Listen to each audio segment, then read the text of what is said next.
यशम sir आपणा सर्वांचे study with यशम sir या यूट्यूब चॅनलवर सहर्ष स्वागत करतो। मित्रांनो, तुम्ही जर CTETची व स्पर्धा परीक्षा तयारी करत असाल तर हा व्हिडिओ तुमच्यासाठी खास होणार आहे। व्हिडिओ आवडला तरच यूट्यूब चॅनलला सबस्क्राइब करा। मित्रांनो, तर लगेच व्हिडिओला सुरुवात करूया। प्रश्न क्रमांक 1, व्याकरण अनुवाद पद्धतीचा मुख्य उद्देश काय असतो? पर्याय दिलेत: ए, विद्यार्थ्यांमध्ये संवादात्मक क्षमता विकसित करणे। पर्याय बी, मातृभाषेतून लक्ष्य भाषेचे नियम व रचना शिकवणे। पर्याय सी, केवळ श्रवण आणि बोलणे या कौशल्यावर लक्ष केंद्रित करणे। पर्याय डी, विद्यार्थ्यांच्या कल्पनाशक्तीला वाव देणे। या चार पर्यायापैकी अचूक पर्याय आहे बी, व्याकरण अनुवाद पद्धतीचा मुख्य उद्देश असतो मातृभाषेतून लक्ष्य भाषेचे नियम व रचना शिकवणे। प्रश्न क्रमांक 2, खालीलपैकी कोणती पद्धत श्रवण भाषण पद्धतीचा आधारस्तंभ आहे? पर्याय दिलेत: ए, पाठांतर आणि व्याकरणाचे नियमांचे विश्लेषण। पर्याय बी, वाचन आणि लेखनावर अधिक भर। पर्याय सी, विद्यार्थ्यांच्या चुकाकडे दुर्लक्ष करणे। पर्याय डी, ड्रिल आणि सवयींचे यांत्रिकीकरण।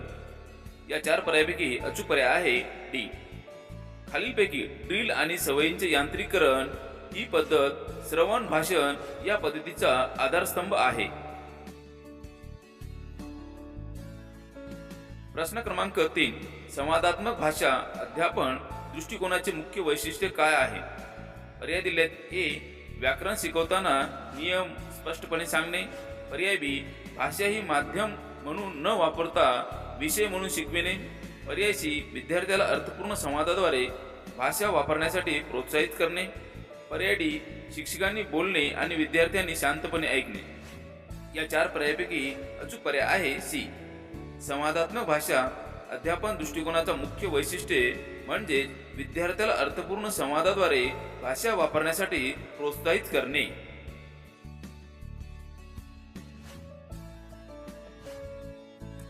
प्रश्न क्रमांक 4, प्रत्यक्ष पद्धतीमध्ये लक्ष्य भाषा शिकण्यासाठी कोणत्या गोष्टींचा वापर पूर्णपणे टाळला जातो?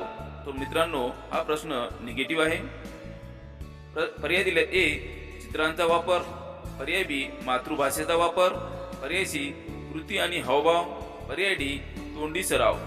या चार पर्यायापैकी योग्य पर्याय आहे बी, प्रत्यक्ष पद्धतीमध्ये लक्ष्य भाषा शिकविण्यासाठी मातृभाषेचा वापर या गोष्टीचा वापर पूर्णपणे टाळला जातो।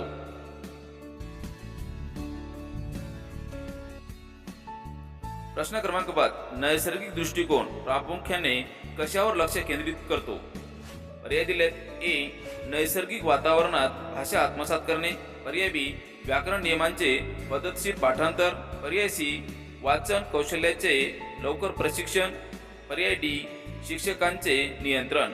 या चार पर्यायापैकी अचूक पर्याय आहे ए, नैसर्गिक दृष्टिकोन प्रामुख्याने नैसर्गिक वातावरणात भाषा आत्मसात करणे यावर लक्ष केंद्रित करतो। प्रश्न क्रमांक 6, विद्यार्थी शिकत असताना चुका करतात, त्या चुकांना भाषा अध्यापन शाखेत काय मानले जाते? तर पर्याय दिलेत: ए, शिकण्याच्या प्रक्रियेतील अडथळे। पर्याय बी, शिक्षकांच्या अपयशाचे संकेत। पर्याय सी, शिक्षणाची खिडकी किंवा शिकण्याच्या प्रक्रियेचा भाग। पर्याय डी, कठोर शिक्षणाची गरज। या चार पर्यायापैकी योग्य पर्याय आहे सी, विद्यार्थी शिकत असताना चुका करतात, त्या चुकांना भाषा अध्यापन शाखेत शिक्षणाची खिडकी किंवा शिकण्याच्या प्रक्रियेचा भाग मानले जाते। प्रश्न क्रमांक 7, समग्र शारीरिक प्रतिक्रिया या पद्धतीचा उपयोग कोणत्या कौशल्याच्या विकासासाठी अधिक उपयुक्त आहे? पर्याय दिलेत: ए, लेखन। पर्याय बी, श्रवण आणि समज। पर्याय सी, उच्च दर्जाचे वाचन। पर्याय डी, व्याकरण रचनांचे। या चार पर्यायापैकी अचूक पर्याय आहे बी, समग्र शारीरिक प्रतिक्रिया या पद्धतीचा उपयोग श्रवण आणि समज या कौशल्यांच्या विकासासाठी अधिक उपयुक्त आहे। मित्रांनो, हा व्हिडिओ आवडत असेल तरच या यूट्यूब चॅनलला सबस्क्राइब करा।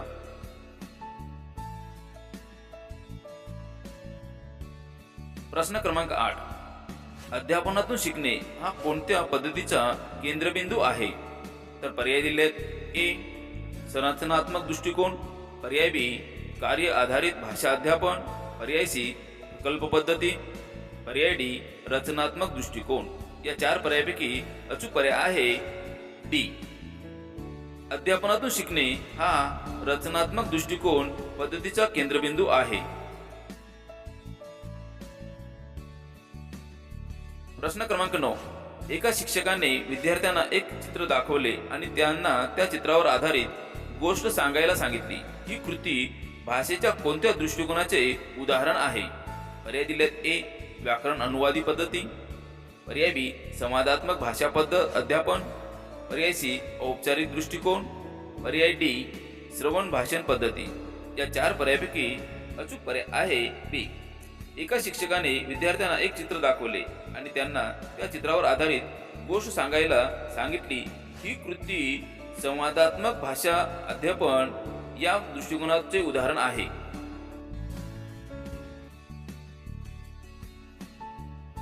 प्रश्न क्रमांक 10. भाषा अध्यापनात ब्लूमच्या वर्गीकरणाचा उपयोग काय आहे? पर्याय दिलेत: ए. केवळ उच्चारणांचे मूल्यांकन करणे, पर्याय बी. विद्यार्थ्यांचे भावनिक बुद्ध्यांक मोजणे, पर्याय सी. शैक्षणिक उद्दिष्टांची रचना करणे आणि मूल्यमापनाचे नियोजन करणे, पर्याय डी. शिक्षकांच्या कामगिरीचे मूल्यांकन करणे. या 4 पर्यायापैकी अचूक पर्याय आहे सी. भाषा अध्यापनात ब्लूमच्या वर्गीकरणाचा उपयोग शैक्षणिक उद्दिष्टांची रचना करणे आणि मूल्यमापनाचे नियोजन करणे हा होय. प्रश्न क्रमांक 11. समीकरणात्मक दृष्टिकोन म्हणजे काय? तर पर्याय दिलेत: ए. एकाच वेळी केवळ एका पद्धतीचा वापर करणे, पर्याय बी. गरज आणि उद्दिष्टानुसार विविध अध्यापन पद्धतीचे उत्तम मिश्रण वापरणे, पर्याय सी. सर्व विद्यार्थ्यांसाठी समान अध्यापन सामग्री वापरणे, पर्याय डी. पारंपरिक पद्धतींना पूर्णपणे टाळणे. या 4 पर्यायापैकी अचूक पर्याय आहे बी. समीकरणात्मक दृष्टिकोन म्हणजे गरज आणि उद्दिष्टानुसार विविध अध्यापन पद्धतींचे उत्तम मिश्रण वापरणे होय.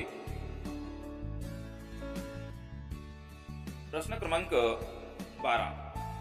रचनात्मक दृष्टिकोन शिक्षण कसे होते? पर्याय दिले: ए.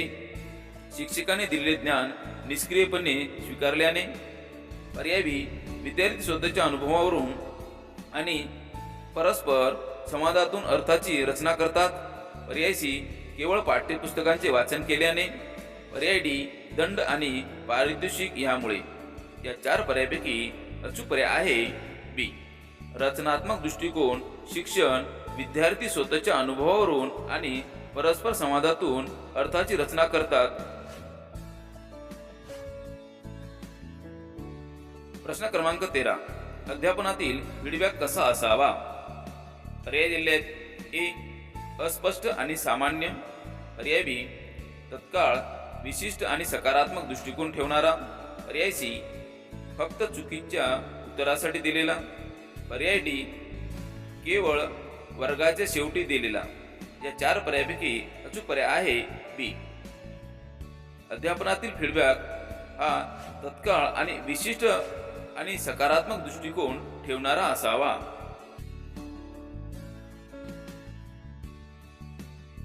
प्रश्न क्रमांक 14. भाषा कौशल्यांचा योग्य क्रम कोणता आहे? पर्याय दिलेत: ए. लेखन, वाचन, श्रवण, भाषण, पर्याय बी. श्रवण, लेखन, वाचन, भाषण, पर्याय सी. श्रवण, भाषण, वाचन, लेखन, पर्याय डी. वाचन, लेखन, श्रवण, भाषण. या 4 पर्यायापैकी अचूक पर्याय आहे सी. भाषा कौशल्यांचा योग्य क्रम श्रवण, भाषण, वाचन, लेखन असा आहे.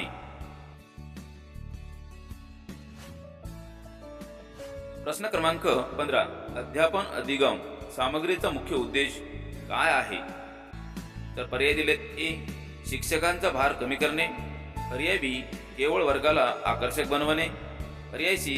संकल्पना अधिक स्पष्ट करणे आणि अधिगम प्रक्रिया सुकर करणे. पर्याय डी जास्त गृहपाठ देणे. या 4 पर्यायापैकी अचूक पर्याय आहे सी. अध्यापन अधिगम सामग्रीचा मुख्य उद्देश संकल्पना अधिक स्पष्ट करणे आणि अधिगम प्रक्रिया सुकर करणे हा आहे.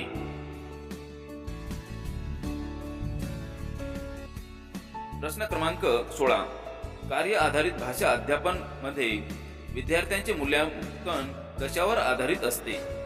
तर या ठिकाणी पर्याय दिले आहेत.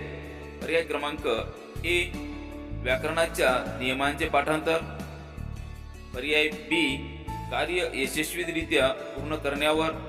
पर्याय सी शिक्षकांचे बोलणे ऐकण्याच्या क्षमतेवर.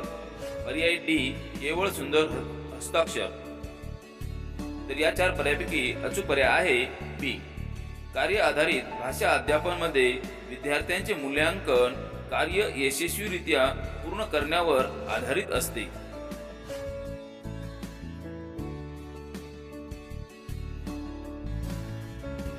प्रश्न क्रमांक 17. व्याकरण शिकवण्याची कोणती पद्धत संदर्भानुसार आणि अर्थपूर्ण वापराद्वारे नियमांना आत्मसात करण्यावर भर देते? पर्याय दिले आहेत. ए औपचारिक पद्धत. पर्याय बी निगमन पद्धत. पर्याय सी आगमनात्मक पद्धत. पर्याय डी घोकणे पद्धत. या 4 पर्यायापैकी अचूक पर्याय आहे सी. व्याकरण शिकवण्याची आगमनात्मक पद्धत संदर्भानुसार आणि अर्थपूर्ण वापराद्वारे नियमांना आत्मसात करण्यावर भर देते.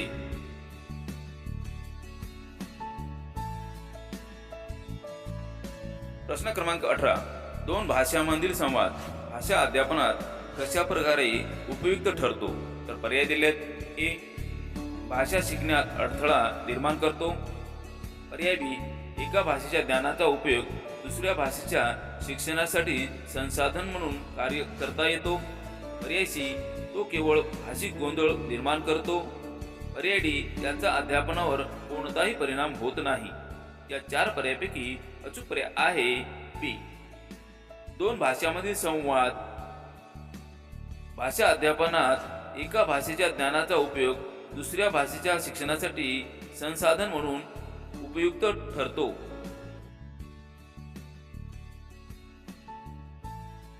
प्रश्न क्रमांक 19. भाषा अध्यापनातील उपचारात्मक अध्यापन कशासाठी केले जाते? पर्याय दिले आहेत. ए हुशार विद्यार्थ्यांना अधिक शिकवण्यासाठी. पर्याय बी वार्षिक परीक्षा घेण्यापूर्वी अभ्यासक्रम पूर्ण करण्यासाठी. पर्याय सी विद्यार्थ्यांच्या शिकण्यातील त्रुटी आणि कमतरता दूर करण्यासाठी. पर्याय डी केवळ पालकांशी संवाद साधण्यासाठी. या 4 पर्यायापैकी अचूक पर्याय आहे सी. भाषा अध्यापनातील उपचारात्मक अध्यापन पद्धत ही विद्यार्थ्यांच्या शिकण्यातील त्रुटी आणि कमतरता दूर करण्यासाठी केली जाते.